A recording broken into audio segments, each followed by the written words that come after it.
Zooey Mama! Welcome to another buy or bust video. This time we are looking at Hydra Bob. Is it going to be worth the buy with your precious resources, or is he a bit of a bust and you should save for a different card?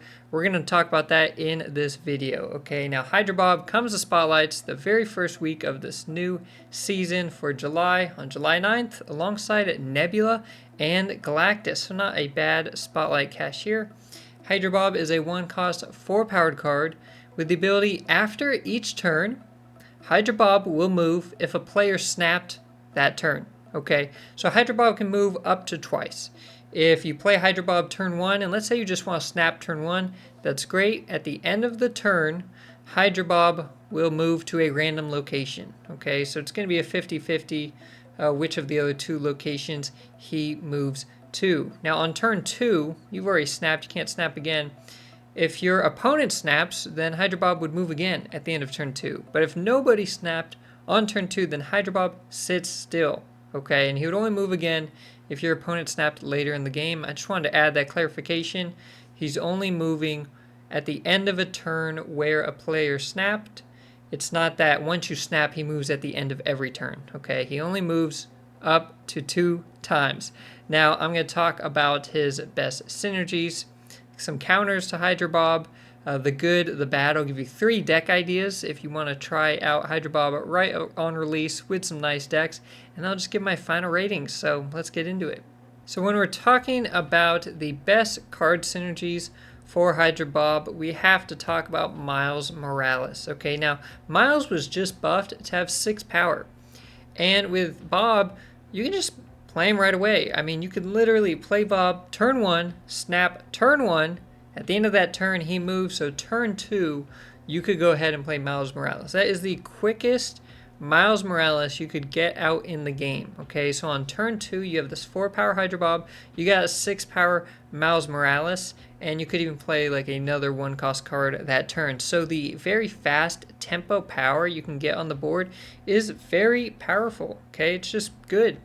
He also synergizes with Angela, so his move is random, but he's moving away if you snap. Okay, so turn 2, maybe you play Angela. Turn 3, you play Bob on top of Angela, and then once you snap, Bob moves away. You now have space on Angela, right? This works just like Jeff or Nocturne. So if you're only using him for a move and you don't actually care where the card moves to, that's pretty good, because he does have more power than Nightcrawler. You just don't know where he's going to move. But if you just care where he's moving from, then that's fine. And then lastly, a card like Professor X, because Professor X now synergizes with move. I mean, you can move cards in, you can move cards out. And so if you do lock down a lane, but you feel like you don't have enough power there, you can snap to get a 50-50 to move Bob in, or if your other location is full, it would be guaranteed that Bob can move in. Or if you play Professor X right on Bob, you wouldn't snap so that he doesn't move out, but your opponent could snap. So you do have to be a bit smart here, knowing that your opponent could trigger Hydra Bob to move if they decide to snap. And in terms of locations, that might be nice. Castle Blackstone is like a huge winner here for Bob because he has 4 power.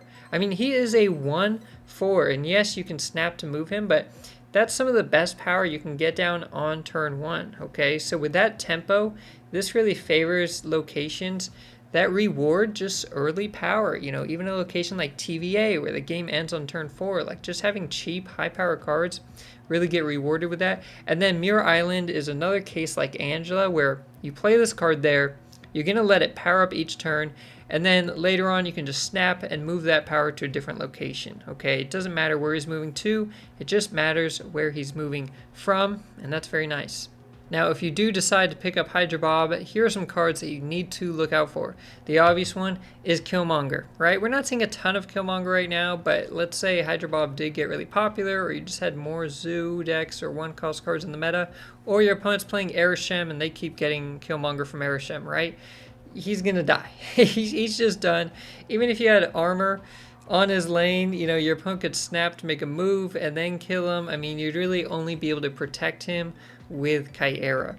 Another card is Kingpin. Kingpin just got changed to only being a 1-cost card. So if you are going against someone who's playing a move deck and they do have Kingpin, they might just save Kingpin to play on maybe turns 3 or 4, so you don't know to just fill up the location. So they could play Kingpin in a different lane, and then Snap, which causes your Bob to move into their Kingpin lane and lose power. Okay, they could use the Snap against you for your own Hydra Bob. That kind of feels bad. And then same thing with White Widow or Clog decks, right? If they're sending over goblins or they're playing debris with rocks and they're filling your board, if they get a location to have 3 cards in it and they snap, they could, and they as your opponent, could move Hydra Bob over to fill your location. And then you're in a tough spot because the only way to unclog your location is to snap.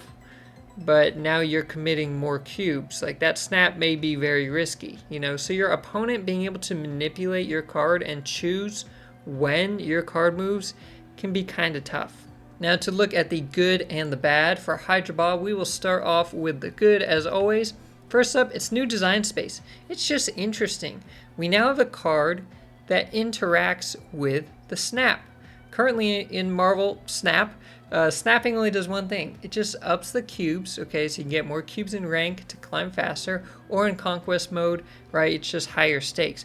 But now when you snap, it might actually be a tactical thing. And this also means that snaps can do more. Currently, if your opponent snaps, usually it's because they have a good hand, they're about to make a big play, and they're about to just, you know, add good power to the board and potentially beat you, right? They're signaling they have something good. But a snap can also mean a bluff at times. It can mean like, hey, you know, your board is vulnerable to Shang-Chi. Your opponent doesn't have Shang-Chi in hand, but maybe they snap to make you think they do, right? So currently a snap means you got the best stuff, you got good stuff, or you're bluffing that you have good stuff. Once Hydra Bob comes out, if he's on the board, a snap could also just say like, hey, my hand's all right. I'm not saying it's great. I'm not trying to bluff you. I just want to move my Hydra Bob. So if your hand is actually very good and you're snapping because your hand's very good, Hydra Bob may be able to disguise that. Okay, so it really adds this complexity to the snap, and I think at a high level, something like this could be important. Like, you know, high level tournament or competition for snap, that could be good to disguise your intention with your snap. Now, if you just care about Bob moving, you don't care where he moves to, you just care that he's moving away, you know, like with Mirror Island or Angela, then he's kind of like a 4-power Nightcrawler. Okay, if you're happy wherever he moves, he's like a 4-power Nightcrawler. That doesn't sound so bad, right? And again, he's just this early tempo play with Miles Morales or Kraven. You can just get power there really fast. Just this 1/4 that's going to move, that might trigger something like Miles.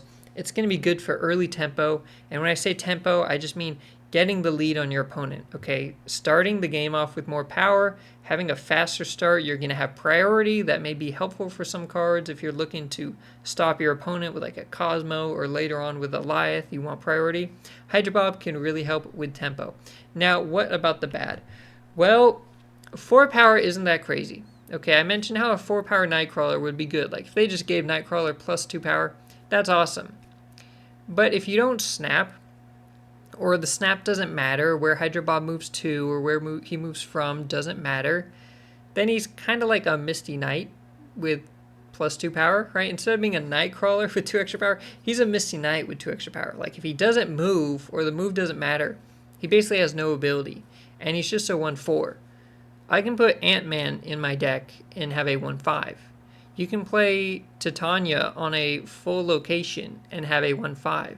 You play the Hood to get the Demon, which is 1/6. Like, 4 power isn't that crazy, okay? Nebula, Sunspot, they can get bigger. They can get much bigger. He does move to a random spot. That will hurt you at times, whether you snap to move him to a random spot or your opponent snaps to move him to a random spot. And again, your opponent being able to move your card, I don't like this. Okay, when I play a card on the board, I want to be in control of my cards. I don't want my opponent to be in control of my cards. Right? This was my problem with Supergiant. Like, I play this card and it affects me and my opponent the same way. I don't want that. I want to play a card, have it help me, and have it not help my opponent at all. In fact, I would rather it hurt my opponent. Okay, so the fact that your opponent can manipulate your board is a bit scary. Okay, that spells some danger. And when they do manipulate your board, they're snapping, which means they're taking more cubes from you if it works. And that sucks. And you may want to snap in a game. Maybe your board is really good, your hand's good, whatever, but you don't want to move Hydra Bob. Well, guess what? Hydra Bob, his ability, his move is tied to the snap mechanic. While I said that's cool and interesting because it's good design space, you may not want those things to be linked. You may want games where you can move Bob without snapping because you don't want to risk that many cubes. You're not that confident, but you just want to see this move. Maybe it's a 50-50. You need him to go to one location. So I think the correlation between his move and the snap mechanic could be really impactful and good at a very high competitive level. I think for most players, it's kind of a bad thing for your cube rate. And this is just my friendly reminder that if you are enjoying this video, to give it a like, hit that thumbs up if you have not already, and subscribe to the channel because I cover every single new card release in Marvel Snap. Now to talk about Hydra Bob's floor and ceiling, this is him at his reasonable worst you will see, and the reasonable best you will see from time to time. The worst is that he moves to a bad location, or you lose more cubes trying to move him. Again, maybe you're going for this 50-50. Maybe the move doesn't matter, right? Maybe the move doesn't make a difference, but you snapped because of Hydra Bob. You snapped because you wanted to move him, and then you end up losing that game. Whereas if you didn't have Bob, even if you were going to lose that game anyways, maybe you wouldn't have snapped. Okay, so it could hurt your cube rate.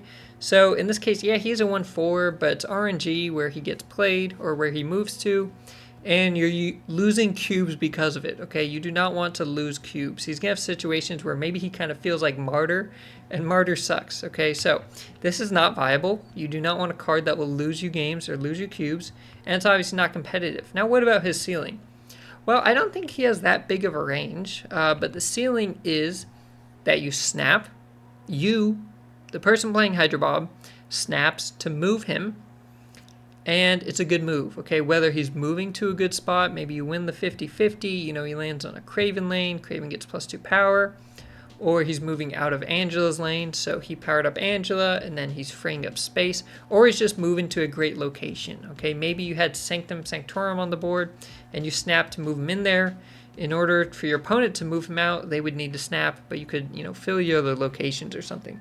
In this case, he feels like a 1-4 with Nightcrawler's ability. He feels like a 1-4 Nightcrawler. That's very good. I'm not sure it's actually overpowered.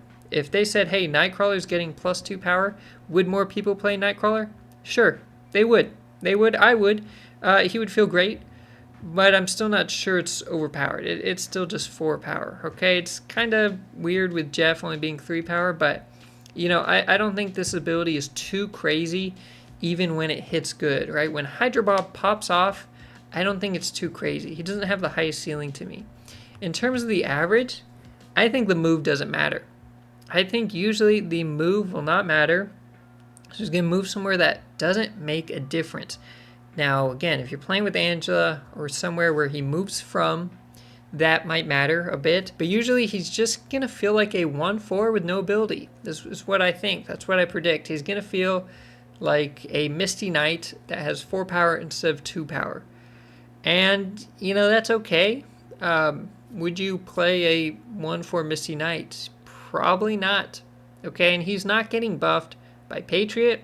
He's not getting some high evolved ability, and that's really the only times I would play Misty Knight. And even if they just gave Misty Knight +2 power, yeah, I'm not going to play that.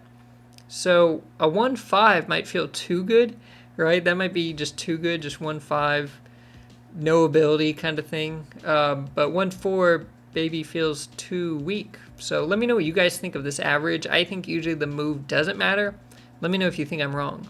Now to look at the decks that I've put together for Hydra Bob. First up is my very own Tempo Lockdown list. Now, this is my favorite deck in the game. I'm not saying it's tier 1, you know, on tier lists and #1 in competition stuff. It's just my favorite deck. It's my style. I like it. And it's all about tempo. Okay, it's about trying to just slap down early power and gain priority. Then you can close the lane with Storm. You could even close all the lanes by going turn 4 Storm, turn 5 Legion. You know, you can add 2 lanes after they're closed off with Jeff. You've got Makari just slapping herself down on the board, and you know, these cards are replaceable. You can replace Red Guardian with a 3-cost card you like. You can replace Makari with a 3-cost tech card you like. But Hydra Bob fits in well here, okay, because he just adds in 4 power, right? You can get 4 power right on turn 1. White Widow adds 6 power right away, or you play Lizard to get 5. Luke Cage keeps your cards at full power. It prevents Lizard from dropping down. Next up, I've got Bob in a Silky Smooth list. So normally you might have Nightcrawler here, but I'm saying, hey, if I'm just playing him on Angela and he's moving away, I'd rather have a 1-4 Nightcrawler than a 1-2, okay? And we do have Kraven in here. I'll go for the 50-50, okay? We will play Bob, try and snap, move into Kraven's lane. If he misses Kraven's lane, so be it. But we've got Miles Morales in here. Again, this is the earliest opportunity you can have to slap down Miles Morales. If we need Miles Morales on turn 2, we can make that happen with a Hydra Bob plus a snap on turn 1. Other than that, you know, we got Silk moving around the board, Spider-Man Jeff moving around the board. Stegron got a bit of a buff recently. So this deck, you know, hasn't seen much meta play in a while.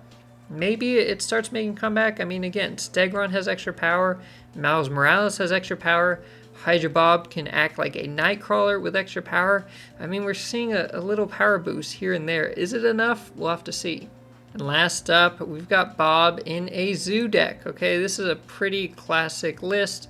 If you don't have Gilgamesh or Mockingbird, they're replaceable. Okay, Zoo decks have been around for a while because our Zoo decks. Shanna is really nice here for 2 reasons. First of all, yeah, she's adding cards to the board, and she's now a 3-4 herself.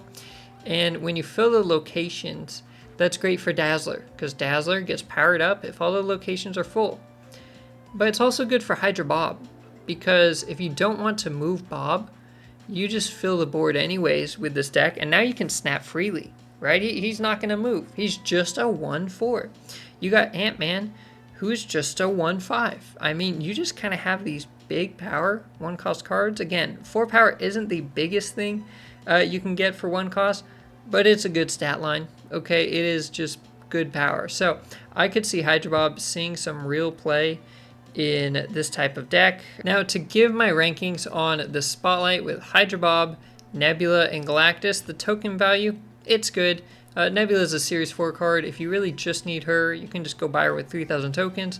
But if you're looking to get all of these cards, we've got 2 Series 5, 1 Series 4. That's nice. In terms of being competitive, it's okay. You know, we don't know exactly where Hydra Bob is going to fall, so I'm really looking at just Nebula and Galactus here. Galactus just isn't very strong right now at all. And Nebula kind of goes in and out. When Kitty Pryde is meta, Nebula gets a bit weaker. So it's just okay in terms of being competitive. The variants, though, I like. I think they're really good variants. The Hydra Bob one, I think, is awesome. This is his Pandar variant. And then the Galactus one, I think, is really cool. Even though Galactus has a ton of cool variants. And the Nebula one, I don't mind either. So, yeah, nice set of variants here.